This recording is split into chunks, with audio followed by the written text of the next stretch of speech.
मेरे दोबारा जिंदा होने के बाद मैंने सबसे पहला काम किया, अपनी दोनों हथेलियां तेजाब में डुबोकर अपनी उंगलियों के सारे निशान हमेशा के लिए मिटा दिए। पिछली जिंदगी में मेरे गोद लिए हुए छोटे भाई आर्यन ने एक लड़के का कत्ल किया था, लेकिन क्राइम सीन पर मेरे फिंगरप्रिंट छोड़ दिए थे और पूरा इल्जाम मेरे सिर आ गया। सबसे दर्दनाक बात यह थी कि मेरे अपने माँ बाप ने भी मेरा साथ नहीं दिया। उन्होंने आर्यन को बचाने के लिए झूठी गवाही दी और इंटरनेट पर सबसे आगे बढ़कर मुझे ही कातिल साबित करने लगे। जिस दिन मुझे फांसी दी गई उस दिन वो तीनों समंदर किनारे छुट्टियां मना रहे थे जैसे कोई त्योहार हो।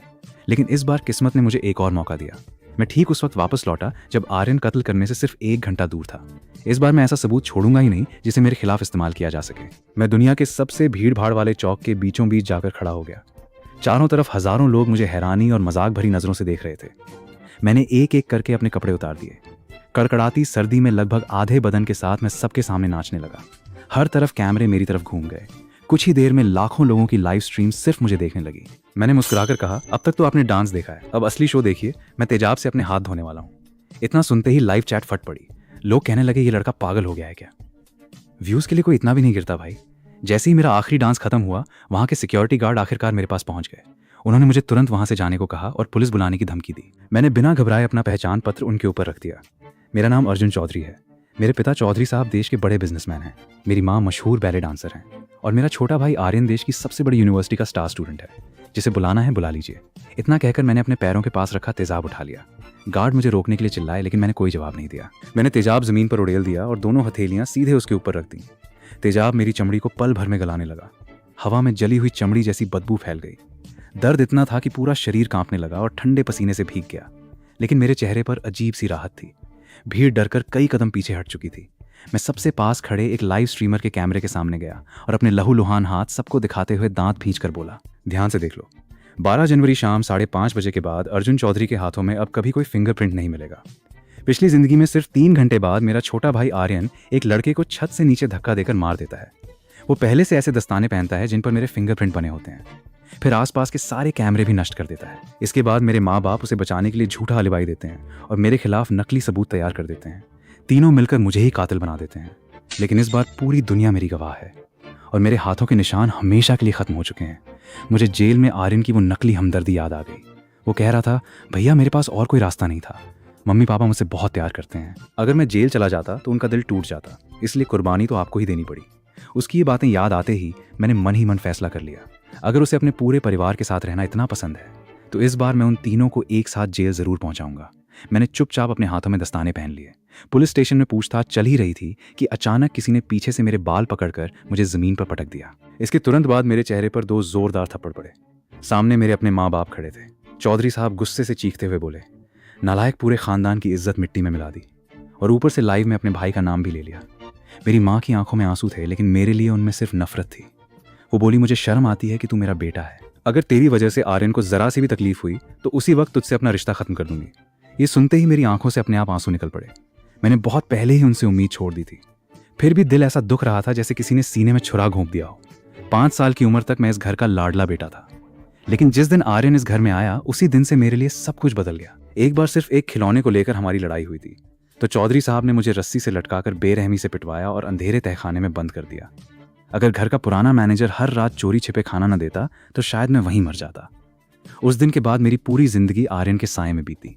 उसे जरा सी भी शिकायत होती तो मुझे कभी बंद कमरे में रखा जाता, कभी घर के नियमों के नाम पर पीटा जाता और कई बार भूखा रखकर अस्पताल तक पहुंचा दिया जाता। फिर बोर्ड परीक्षा का रिजल्ट आया। मैं देश की सबसे बड़ी यूनिवर्सिटी में चुन लिया गया, जबकि आर्यन सिर्फ एक साधारण कॉलेज तक पहुंच पाया। मुझे लगा अब शायद मेरी जिंदगी बदल जाएगी, लेकिन चौधरी साहब ने अपने रसूख से हमारे रिजल्ट ही बदलवा दिए।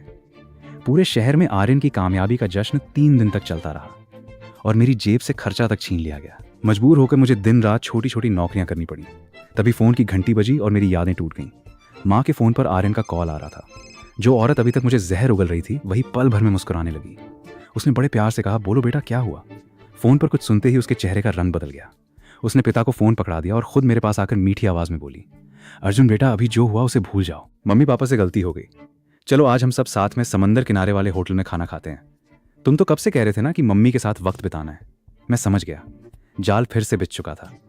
पिछली जिंदगी में भी मैं रिश्तों की उम्मीद में इनके साथ चला गया था, लेकिन रास्ते में गाड़ी उसी बिल्डिंग के सामने रुकी थी जहां आर्यन ने मेरे लिए सबसे बड़ा फंदा तैयार किया हुआ था। इस बार मैंने सीधे उसके चेहरे पर खून मिला थूक फेंक दिया। मैं कहीं नहीं जाऊंगा। थोड़ी देर बाद मुझे फिर से डांस करना है। माँ गुस्से से चीख उठी। वो मुझे डांटना चाहती थी लेकिन खुद को रोक गई। फिर बोली, अर्जुन अब बच्चों जैसी जिद मत करो, हम दोनों ने तुमसे माफ़ी तो मांग ली है। इतना कहकर उसने पिता की तरफ देखा ताकि वो भी कुछ कहें। मैंने एक बार फिर उनके चेहरे पर थूक दिया और मुस्कुराकर कहा, मैंने कहा ना मैं नहीं आऊँगा। इतना सुनते ही चौधरी साहब ने पूरी ताकत से मेरे सीने पर लात मारी। मैं कई कदम दूर जाकर गिर पड़ा और मेरी पीठ जोर से पीछे टकरा गई। मेरी पीठ पुलिस स्टेशन के संगमरमर के खंभे से इतनी जोर से टकराई कि लगा जैसे रीढ़ की हड्डी ही टूट जाएगी। चौधरी साहब ने चेहरे से खून पोंछते हुए गुस्से में चिल्लाकर कहा, बहुत इज्जत दे दी, इसको बांध कर गाड़ी में डाल दो। उनके इशारे पर 2 काले कपड़ों वाले बॉडीगार्ड तुरंत आगे बढ़ाए। पुलिस वाले उन्हें रोकने की कोशिश करने लगे लेकिन चौधरी साहब ने ठंडे अंदाज में कहा, ऊपर तक मेरी पहुंच है, ज्यादा हीरो बनने की जरूरत नहीं। दोनों बॉडीगार्ड ने मेरी दोनों बाहें पीछे मोड़ दी, बाल पकड़कर मुझे घसीटते हुए गाड़ी की तरफ ले गए। फिर चौधरी साहब ने कहा, इसे पीछे वाली सीट पर मत बैठाना, ये उस लायक भी नहीं है, इसे सीधे डिक्की में बंद कर दो। ये सुनते ही मेरे शरीर में डर की लहर दौड़ गई। 3 साल पहले की वो भयानक यादें फिर से आंखों के सामने घूमने लगी। एक बार चौधरी साहब, माँ और आर्यन घूमने जा रहे थे। मैंने बहुत मिन्नतें की थी, तब जाकर उन्होंने मुझे साथ चलने दिया था, लेकिन पूरे सफर में मुझे गाड़ी की डिक्की में बंद रखा गया। 3 दिन तक किसी को मेरी याद तक नहीं आई। जान बचाने के लिए मैंने किसी तरह डिक्की तोड़कर बाहर निकलने की कोशिश की, लेकिन आर्यन ने उल्टा शिकायत कर दी कि मैंने उसकी गाड़ी खराब कर दी। उसकी बात सुनकर माँ बाप ने मुझे हाईवे पर अकेला छोड़ दिया। आज भी मेरे पैरों के निशान उस दिन की याद दिलाते हैं।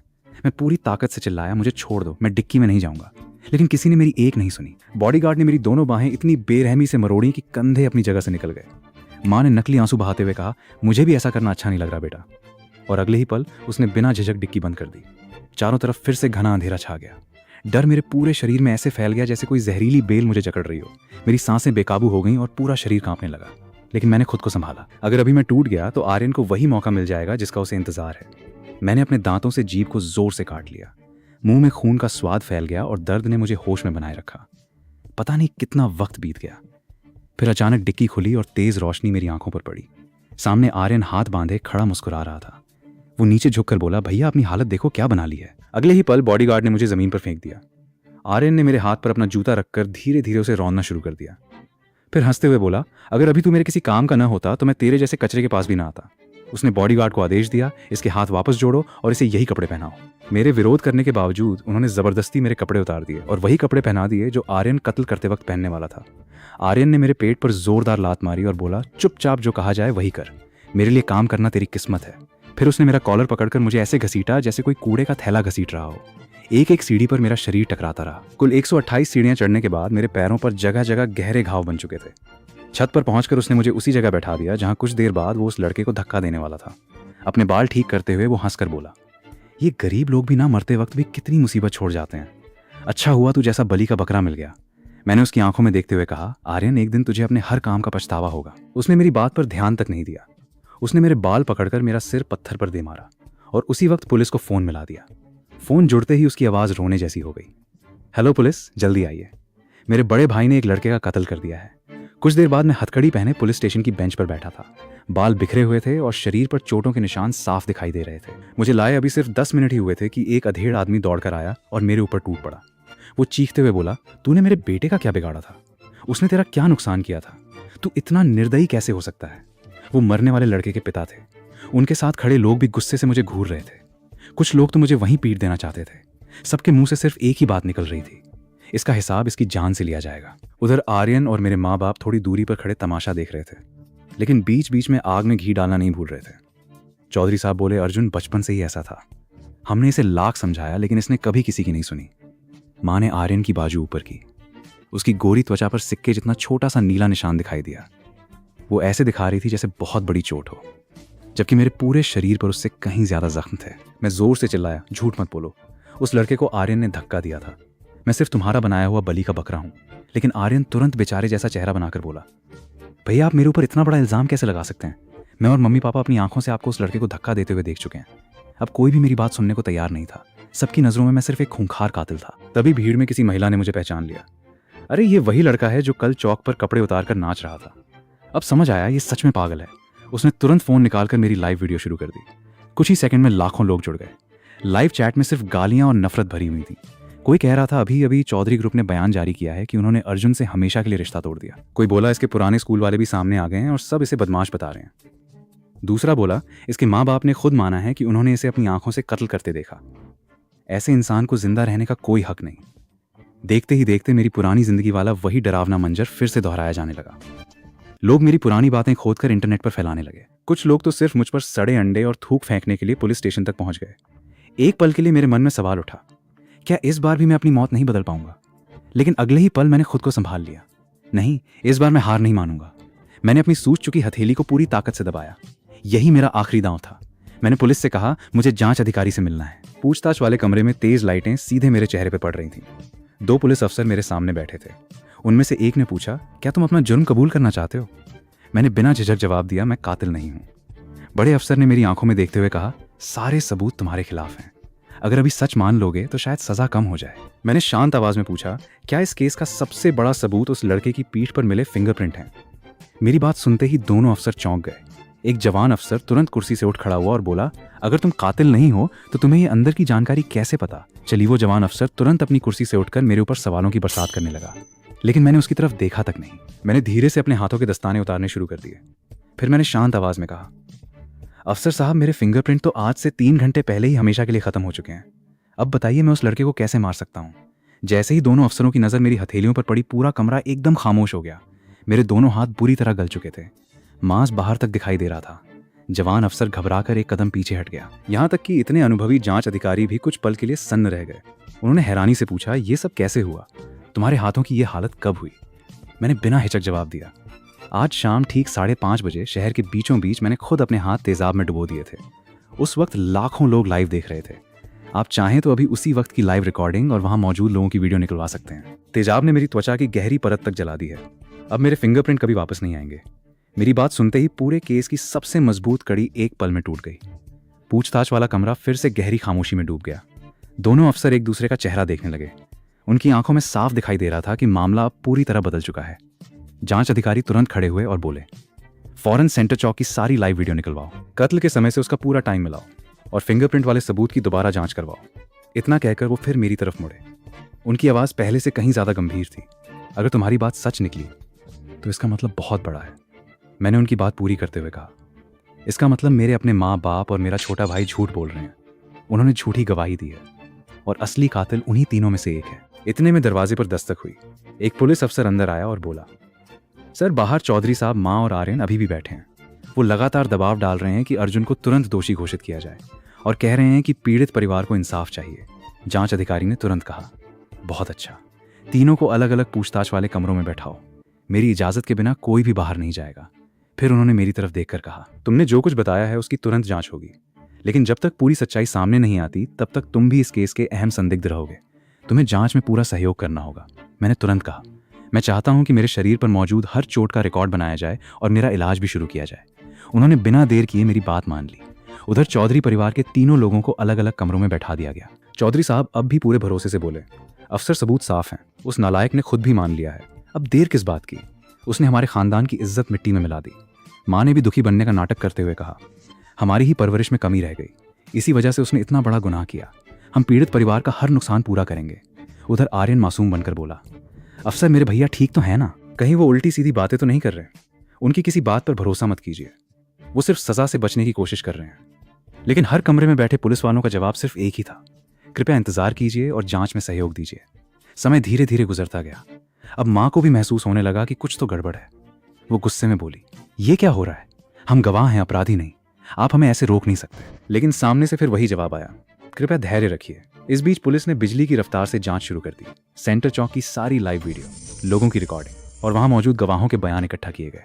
हर वीडियो का सही समय निकाला गया। रिपोर्ट में साफ साबित हुआ कि मैंने शाम 5:30 बजे अपने हाथ तेजाब से जलाए थे, जबकि डॉक्टरों के मुताबिक उस लड़के की मौत रात 8:30 बजे हुई थी। फॉरेंसिक टीम ने मेरे हाथों की जांच करके भी साफ बता दिया कि मेरी हथेलियां इतनी बुरी तरह जल चुकी थीं कि उनके बाद किसी भी तरह का असली फिंगरप्रिंट छोड़ना नामुमकिन था। इसके बाद तकनीकी टीम ने क्राइम सीन से मिले मेरे फिंगरप्रिंट की दोबारा जांच की। इस बार उन्हें एक बड़ी गड़बड़ी मिली। वो निशान जरूरत से ज्यादा साफ थे। उनमें उंगली दबाने का सामान्य दबाव नहीं था और त्वचा की प्राकृतिक बनावट भी गायब थी। रिपोर्ट में साफ लिखा गया कि ये फिंगरप्रिंट किसी पतली फिल्म या बने बनाए सांचे से ट्रांसफर किए गए हैं। अब सारे सबूत एक ही दिशा में इशारा कर रहे थे। ये पूरा मामला पहले से रची गई साजिश था। जांच अधिकारी रिपोर्ट पढ़ते हुए गुस्से से भर गए। उन्होंने अपने करियर में बहुत अपराध देखे थे, लेकिन किसी बेटे को उसके ही माँ बाप और भाई मिलकर इस तरह फंसा देंगे, ये सोचकर भी उनका खून खौल उठा। उन्होंने तुरंत आदेश दिया, आर्यन से कड़ी पूछताछ शुरू करो और चौधरी परिवार के घर की तलाशी का वारंट तैयार करो। हमें वो सामान ढूंढना है जिससे नकली फिंगरप्रिंट बनाए गए थे। कुछ देर बाद पूछताछ वाले कमरे में आर्यन को बैठाया गया। अब पुलिस का रवैया पूरी तरह बदल चुका था। एक के बाद एक सबूत उसके सामने रखे जाने लगे। उसका आत्मविश्वास धीरे धीरे टूटने लगा। उसने कभी सोचा भी नहीं था कि उसकी इतनी चालाक योजना इस तरह बिखर जाएगी, और उसे तो बिल्कुल उम्मीद नहीं थी कि मैं कत्ल से पहले ही अपने फिंगरप्रिंट हमेशा के लिए मिटा दूंगा। घबरा कर वो बोला, मुझे कुछ नहीं पता, फिंगरप्रिंट तो अर्जुन के ही थे। मेरे मम्मी पापा ने अपनी आंखों से देखा है। जांच अधिकारी ने सख्त आवाज में कहा। अर्जुन के फिंगरप्रिंट कत्ल से पहले ही हमेशा के लिए खत्म हो चुके थे। क्राइम सीन पर मिले निशान नकली सांचे से बनाए गए हैं। अब सच बोलो, किसी बेगुनाह को फंसाने के लिए नकली सबूत बनाना बहुत बड़ा अपराध है, और अगर कत्ल भी तुमने किया है तो उसके बाद तुम्हारे लिए बचना नामुमकिन होगा। इतना सुनते ही आर्यन की आवाज कांपने लगी। वो घबरा कर बोला, मैंने उसे जानबूझकर नहीं मारा, मैंने धक्का नहीं दिया। वो खुद ही अपना संतुलन खोकर नीचे गिर गया है। शब्द जैसे ही आर्यन के मुंह से निकले, उसे तुरंत अपनी गलती का एहसास हो गया। उसका चेहरा पल भर में सफेद पड़ गया। जांच अधिकारी ने तुरंत उसकी तरफ देखा और बोले, अभी तक तो तुम कह रहे थे कि तुमने अर्जुन को अपनी आंखों से धक्का देते देखा, अब कह रहे हो कि वो लड़का खुद गिर गया। आखिर सच क्या है? तुम उस वक्त मौके पर थे या नहीं? और उस लड़के के साथ आखिर हुआ क्या था? इतने सवाल एक साथ सुनकर आर्यन पूरी तरह टूट गया। वो जोर जोर से रोने लगा। उसकी जुबान लड़खड़ाने लगी। आखिरकार उसने सब कुछ उगल दिया। उसने कहा, मेरी उस लड़के से बहस हो गई थी, उसने मुझे गाली दी तो गुस्से में मैंने उसे हल्का सा धक्का दिया। मैं सच में उसे मारना नहीं चाहता था। मुझे नहीं पता वो कैसे नीचे गिर गया। फिंगरप्रिंट का पूरा प्लान पहले से तैयार था। मेरी माँ ने खुद मेरी मदद की थी। उन्होंने कहा था अगर कुछ भी गड़बड़ हो जाए तो पूरा इल्जाम अर्जुन पर डाल देंगे। वैसे भी वो पढ़ाई में बहुत अच्छा है, उसका भविष्य तो कहीं भी बन जाएगा। अगर मैं जेल चला गया तो मम्मी पापा के सारे सपने टूट जाएंगे। उन्होंने ही मुझे सिखाया था कि बस हर हाल में अर्जुन का नाम लेना, बाकी सब वो संभाल लेंगे। आप लोग उन्हें पकड़िए। ये सब उन्होंने ही मुझे सिखाया था। मैं बेगुनाह हूँ, मुझे मत पकड़िए। कमरे में रखा रिकॉर्डर उसकी हर बात रिकॉर्ड कर रहा था। बाहर खड़े पुलिस वाले भी ये सब सुनकर हैरान रह गए। उनके चेहरों पर गुस्सा और घिन साफ दिखाई दे रही थी। उसी समय चौधरी परिवार के घर की तलाशी में भी बड़े सबूत मिल गए। पुलिस को वो सामान मिल गया जिससे नकली फिंगरप्रिंट बनाए गए थे। माँ और चौधरी साहब की चैट भी मिल गई, जिसमें दोनों मुझे फंसाने की पूरी योजना बना रहे थे। साथ ही कंपनी के जरिए मेरे खिलाफ झूठी खबरें फैलाने के आदेश भी बरामद हो गए। जब ये सारे सबूत चौधरी साहब और माँ के सामने रखे गए तो दोनों ने पहले सब कुछ नकार दिया, फिर एक दूसरे पर इल्जाम डालने लगे। लेकिन जब सबूतों के सामने बचने का कोई रास्ता नहीं बचा तो दोनों वहीं जमीन पर बैठ गए। चौधरी साहब बोले, मुझे कुछ नहीं पता, मैं तो सिर्फ इसके कहने में आ गया था। माँ रोते हुए बोली, आर्यन बचपन से अनाथ था, उस पर तरस आ गया था। अर्जुन के पास तो सब कुछ था। अगर उसने अपने छोटे भाई के लिए थोड़ा त्याग कर दिया तो क्या हो जाता? मुझे क्या पता था बात यहाँ तक पहुँच जाएगी। मैं कैसे अपने बेटे की जिंदगी बर्बाद होते देखती। उनकी हर सफाई कैमरे में रिकॉर्ड होती रही। उधर इंटरनेट पर भी पूरा माहौल बदल चुका था। शुरुआत में सभी लोग मुझे गालियाँ दे रहे थे, लेकिन धीरे धीरे लोगों ने मेरी तेजाब वाली लाइव वीडियो दोबारा देखनी शुरू की, जिसमें साफ समय दिखाई दे रहा था। अब लोगों को समझ आने लगा कि कत्ल से कई घंटे पहले ही मेरे फिंगरप्रिंट खत्म हो चुके थे। लोग लिखने लगे, समय तो बिल्कुल मेल नहीं खा रहा, इतने जले हुए हाथों से फिंगरप्रिंट छोड़ना नामुमकिन है। कहीं अर्जुन को जानबूझकर फंसाया तो नहीं गया। दूसरा बोला, अपने ही बेटे के साथ कोई ऐसा व्यवहार करता है क्या? ये तो दुश्मनों से भी बदतर हैं। कुछ लोगों ने आर्यन के पुराने कॉलेज के वीडियो भी निकाल लिए, जिनमें वो दूसरे छात्रों को परेशान करता दिखाई दे रहा था। धीरे धीरे पूरी जनता का नजरिया बदलने लगा। फिर पुलिस की जांच से जुड़ी कुछ बातें भी इंटरनेट पर लीक हो गईं। आर्यन के टूटकर कबूलनामे की खबर और माँ बाप के एक दूसरे पर इल्जाम लगाने की बातें आग की तरह फैल गईं। कुछ ही देर में हर सोशल मीडिया पर सिर्फ एक ही चर्चा थी, अर्जुन बेगुनाह है, आर्यन ही असली कातिल है, और उसके माँ बाप ने मिलकर अपने ही बेटे को फंसाया। जो लोग पहले मुझे सबसे ज्यादा गालियां दे रहे थे, अब वही लोग चौधरी परिवार के खिलाफ गुस्से से भर चुके थे। सब चिल्ला रहे थे, ऐसे लोगों को सख्त से सख्त सजा मिलनी चाहिए। आर्यन को उसके गुनाह की कीमत चुकानी होगी। चौधरी ग्रुप का बहिष्कार करो, अर्जुन से माफी मांगो। जनता के गुस्से का असर सीधा चौधरी ग्रुप पर पड़ा। कंपनी के शेयर तेजी से गिरने लगे। एक के बाद एक बड़े बिजनेस पार्टनर ने अपने समझौते खत्म कर दिए। कुछ ही दिनों में पूरा कारोबार बिखरने लगा। उधर पुलिस मुझे बहुत संभाल कर पूछताछ वाले कमरे से बाहर लेकर आई। मेरे हाथों का इलाज कराने के लिए मुझे अस्पताल भेजा जा रहा था। तभी पुलिस स्टेशन के हॉल में मेरी नजर चौधरी साहब, माँ और आर्यन पर पड़ी। तीनों हथकड़ियों में बाहर लाए जा रहे थे। आर्यन मुझे देखकर पागलों की तरह चिल्लाने लगा, तू राक्षस है, तूने सब कुछ पहले से सोच रखा था, तेरा कभी भला नहीं होगा। मैंने उसकी आंखों में देखते हुए शांत आवाज में कहा, अब मरने की बारी सिर्फ तुम्हारी है। उसी वक्त माँ मेरे सामने रोते हुए गिर पड़ी। वो बोली, अर्जुन अपने भाई को बचा लो, उसकी जिंदगी पहले ही बहुत दुखों में बीती है। तुम उस लड़के के माँ बाप से माफी मांग लो, जरूरत पड़े तो उनके पैरों में गिर जाना, अगर वो तुम्हारी जान भी मांगे तो दे देना, बस आर्यन को बचा लो। मैंने ठंडी नजरों से उसकी तरफ देखा और कहा, तुम्हें अपने पति की रखैल के बेटे से इतना प्यार है, लेकिन सच ये है कि आर्यन तुम्हारा बेटा ही नहीं है, वो चौधरी साहब और दूसरी औरत का बेटा है। ये सुनते ही चौधरी साहब जोर से चिल्लाए, झूठ बोल रहा है ये, आर्यन मेरा नाजायज बेटा नहीं है। लेकिन अगले ही पल आर्यन खुद हंसते हुए बोला, हाँ मैं उन्हीं का बेटा हूं।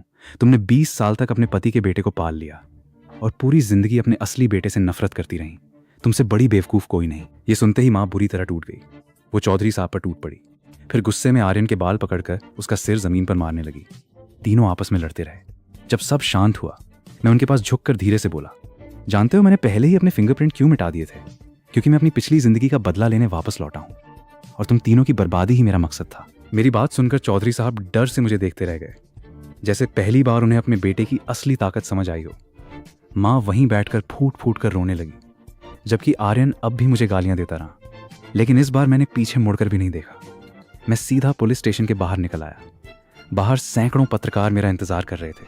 हर तरफ कैमरों की चमक थी, लेकिन इस बार कैमरे किसी कातिल पर नहीं, एक ऐसे इंसान पर थे जिसने अपनी बेगुनाही साबित करने के लिए अपनी जिंदगी दांव पर लगा दी थी। सुबह की धूप बादलों को चीरते हुए मेरे चेहरे पर पड़ रही थी। मेरे बदले की शुरुआत पूरी हो चुकी थी। अब कानून अपना काम करेगा और किस्मत भी अपना हिसाब बराबर करेगी। कुछ समय बाद अदालत ने आर्यन को जानबूझकर नुकसान पहुंचाने, नकली सबूत बनाने और एक बेगुनाह को फंसाने समेत कई गंभीर अपराधों में लंबी सजा सुनाई। चौधरी साहब और माँ को भी झूठी गवाही, अपराध छिपाने, नकली सबूत तैयार करने और साजिश रचने के आरोप में जेल भेज दिया गया।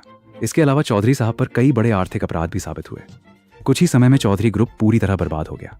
हालांकि मैंने जो किया वो बहुत कठोर था, लेकिन मेरी मजबूरी और पूरे मामले की सच्चाई को देखते हुए मुझे मामूली सजा मिली। मैंने अपने ही हाथों और एक पागलपन भरे फैसले से उनकी पूरी साजिश को तोड़ दिया। पिछली जिंदगी में वो लोग खुशी से जी रहे थे और मैं बेगुनाह होकर मर गया था, लेकिन इस जिंदगी में वही लोग सलाखों के पीछे पहुंचे। शायद यही असली कर्मों का फल होता है। अब मेरी नई जिंदगी शुरू हो चुकी थी और इस बार कोई अंधेरा मुझे फिर कभी नहीं रोक पाएगा।